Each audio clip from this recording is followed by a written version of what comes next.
Orlovsky say the big news of the week, the Cowboys offense got a lot better. As we welcome you into NFL Live, we have a special guest today, current Baltimore Raven Kyle Van Noy. Kyle's going to share analysis, opinion today. We're going to put you on the spot a little bit, to hear your insight. We can't wait. We also have Phil Yates. Just me. Yeah, sorry, Phil. That did seem a little dismissive, but I'm happy being just Phil Yates today. When we've got Kyle, you got to prove yourself. All right, let's remind you just how great Kyle is. He's played 11 seasons in the NFL. He was originally a second-round pick by the Lions. He's played for 5 different teams. This coming season, it's going to be his 3rd with the Ravens. He's a 2-time Super Bowl champ. I don't see the ring on you, though. We'll have to maybe next time. Tomorrow, we'll see. He's coming back tomorrow. Winning twice with the Patriots in a 3-year span. He was part of the 28-3 comeback, Super Bowl 51. Helped the Pats win again in Super Bowl 53, and Kyle had the best individual season of his career in 2024. 12.5 sacks, a career high, the 4th most in the NFL, leading to his first Pro Bowl. It was fun to see you there as well. That's pretty. You feel good after seeing all that, that's a good hype up. I'm ready to play again. You got a decade left in your career at this rate. I'm ready to go. Thanks for that. Was a great intro. You're only getting better as you go along. I mean, not aging many like fine wine. I love it. There we go. I was hoping you'd say that. All right, now back to a guy that Kyle played twice a year. George Pickens spoke about being traded to the Cowboys. This just came in moments ago. I'm grateful to be here, and I'm grateful to play with Dak. As far as like roles and stuff like that, I'm just here to work. Whatever role finds me best is where I'm going to find myself. And I feel like growth for me is taking a great direction and me coming to the Cowboys. I'm kind of where my feet are right now, to be honest. I'm not really thinking about contract talks. I'm just glad to be here at Cowboys right now, trying to build a winning culture. All right, Adam, what are the Cowboys hoping for with Pickens in Dallas? Well, how many times did we hear about the Dallas Cowboys potentially pursuing a wide receiver this offseason? How many times did Field Yates give them a wide receiver in the draft, whether it was Tedero or McMillan or some other player that could come in and complement CD Lamb? And ultimately, Dallas waited until after the draft to trade essentially a 3rd and 6th round pick to Pittsburgh to get one of the most talented wide receivers in the league. Talent, of course, is not the question. There are other issues and questions, and he will have to overcome in Dallas, George Pickens will, a history of other Steelers wide receivers being traded and producing less in their new home. It's a long list of wide receivers. Antonio Brown, Mike Wallace, Santonio Holmes, Juju Smith-Schuster, Deontay Johnson, Martavis Bryant, Chase Claypool. Very few wide receivers have been moved away from Pittsburgh and gone on to shine elsewhere. Emmanuel Sanders, one of the only exceptions. And now it's up to George Pickens to try to do something that many other wide receivers could not. He's 24. He's going to have a great opportunity to do it. He's got a lot on the line in the last year of his contract, but it's going to be up to him this season. It's an interesting list, Adam, for sure. And look, I mean, no one doubts the talent of George Pickens, right? He'll join CD Lamb to form what could be one of the better wide receiver duos in the league. Both wideouts went over 2,000 receiving yards in the last 2 seasons. They're one of 2 sets of current teammates who each had at least 2,000 yards since 2023, along with Puka Nacua, Devontae Adams on the Rams. So really good company there. Nina, how do you see Pickens fitting in this offense for the Cowboys? Seamlessly. I mean, I like it for a lot of the same reasons I liked the possibility of Tedero McMillan going to the Cowboys, and Pickens is more proven. Big-bodied X receiver, contested catch guy, explosive downfield. Pairs really well with CeeDee Lamb, who, of course, has the versatility, to play in the slot and outside, so you can hunt matchups. And the quarterback, Dak Prescott, who's aggressive, throwing downfield when he sees one-on-ones. I also think having both Pickens and Lamb will help the run game, which has struggled in recent years. They're going to face a lot of those too high shell coverages, more room underneath. They've invested in the offensive line. They drafted a back. So I think we're going to see a more balanced offense as a result. Yeah, Kyle, you heard what Pickens said about Dallas. You've been traded before. How does a player go about entering a new locker room, trying to ingratiate himself with everybody else already in there? Yeah, I mean, the biggest thing is gaining the trust of your players and your teammates.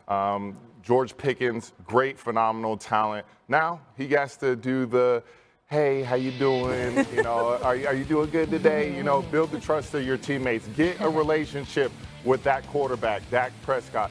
He said Dak Prescott already reached out to him, so that's key. But he really has to do that in practice. One thing that I did when I got traded was gain the trust with my play. I didn't go in and talk and do all that. I tried to gain the gain the trust of my teammates. I did that in practice. The first day, thanks Jimmy G, I picked him off, and that was kind of the start of my trust with the teammates and the coaches. So George Pickens, please gain the trust of your teammates, and then the rest, you're good at what you do. Just make plays. So can the Cowboys trade for Jimmy G from the Rams, late round pick, just to get the George Pickens confidence sky high? So on paper, we talked about this now. So the cost was moderate in terms of the draft compensation, right? Essentially a third and a fifth next year. On top of that, George Pickens is going to make less than $4 million next season for a guy who's already got a 1,000-yard season on his ledger. That is basically pennies in NFL wide receiver money. On top of that, Mina talks about the fit. It's a quarterback who's unafraid to be aggressive. He'll be the number 2. He'll take pressure off of CeeDee Lamb. All of these things seem great, right? It reminds us, though, that this is a straightforward trade. This trade will be as good as George Pickens wants and allows it to be. George Pickens has a chance to prove that he can be accountable. He can be a reliable teammate every single day, that he can control his emotions on the field. If those weren't question marks, major question marks, I would say, he wouldn't have been available in the first place. The Steelers wouldn't have traded a second-round pick to the Seahawks and then paid DK Metcalf $150 million. On paper, there's so much to like about this trade. And for a guy who's going into the final year of his rookie contract with this huge pot on the proverbial other side of the rainbow available, Kyle, this is a massive, massive opportunity for him to make good on what seems like a tailor-made fit. Yeah, I mean, Jahan Dodson was traded last year from the Redskins to the Eagles for a third-round pick. I think the Cowboys are getting great value in a third-round pick. But more importantly, let's say he does ball out and they don't want to pay him. The Cowboys get a comp pick when he gets paid by another team, and I think that's really, really good value as well. Okay, if the great Eric DeCosta, the GM of your Ravens franchise, is watching right now, he's so proud. You're talking about the potential for a comp pick. Nobody loves their comp picks like the Baltimore Ravens. Yeah. You are truly a Raven. Well done. Yeah. I love it. I mean, it's funny. I've even seen some stuff on Twitter where people were like, oh, look, Jerry Jones and Howie Roseman, they're both playing this so well. And I don't think any of us think that Jerry Jones is quite the level of what Howie Roseman has done. But you do see some of these moves that the Cowboys have made, and you say, okay, we see what you're working toward here. All right, let's get back to Kyle's team, talk a little bit more about the Ravens. They made some key additions on both sides of the ball this offseason. In free agency, Baltimore added DeAndre Hopkins to the wide receiver group. They signed Cooper Rush to be Lamar Jackson's backup. They focus on the defense early in the draft, selecting safety Malachi Starks and edge rusher Mike Green in the first 2 rounds. Kyle, let's talk about this Ravens defense, okay? What do you think is the next step for you guys? The next step is get to that last game and eventually win that last game. But really, I think what they did in the draft was really, really good. EDC, he's one of the best in the NFL at being a GM. I think getting Malachi Starks, complement Kyle Hamilton on the back end, as well as Adarius Washington. You also have Mike Green, led the NCAA in sacks last year with 17 and a half. An amazing talent he is. Fell all the way to the second round where we picked him up. We didn't have any glaring needs, so being able to draft those guys to develop them, be around other good players within the Ravens defense. And then Zach Orr, that second year for him, being comfortable as the DC, taking that next step. We're excited to take that next step and just coming together, buying into that Ravens defense. We had a year that we didn't want to have last year, and I think we're ready to get back to where it's always been at the top.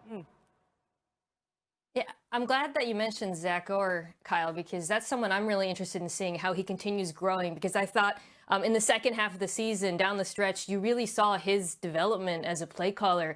We all remember the first half of the season, there was struggles on defense on the back end, not where Kyle plays. And then mid-season, he made a lot of adjustments, including moving Kyle Hamilton, you talked about, to the post. Darius Washington becomes a starter, and suddenly you kind of stop the bleeding in the pass defense. Now you add Malachi Starks into the mix. Suddenly you get to use Kyle Hamilton in a more versatile fashion again, maybe get him rushing the passer. Up front, you add more edge depth. Maybe then you can integrate him into your pressures, and we'll see how the Ravens have such a fun when it comes to pressures. They use the simulated pressures we love so much. See how Mike Green figures into that. So I'm just excited to see, as a coach, how Zach Orr continues developing, because we always talk about players developing, but young coaches develop too. Yeah, I loved what you said, Kyle, about how you all as a defense are ready to develop right along with him, which I think is going to be a lot of fun to watch. Let's talk about Lamar, though. Okay, what's it actually like practicing against him? Well, I always tell people he isn't lying when he says he doesn't sprint in real games. For whatever reason, in practice, he likes to point at you as he's running by like, you can't touch me, but we really can't because he's that fast. But he does a phenomenal job, and I think the biggest thing that I always challenge Lamar every time, I get a chance to talk with him is taking that next step. And he's already on another level, but just continue that growth of what he's doing, the path that he's on. He is on another level right now playing the quarterback position, but I also think he can take it up a notch, and it's scary because he wants to. His path to continue to get better each and every game, as well as the week, the preparation that he has. Chào mừng các bạn đã đến với kênh YouTube của mình. Ngày hôm nay, mình sẽ hướng dẫn các bạn cách tô màu những sản phẩm đẹp đẽ nhất. Và để video của mình được hay hơn thì mình sẽ phải tô màu và chọn bút màu để mình tô sao cho đẹp nhất nhé. Các bạn hãy nhớ lắng xem.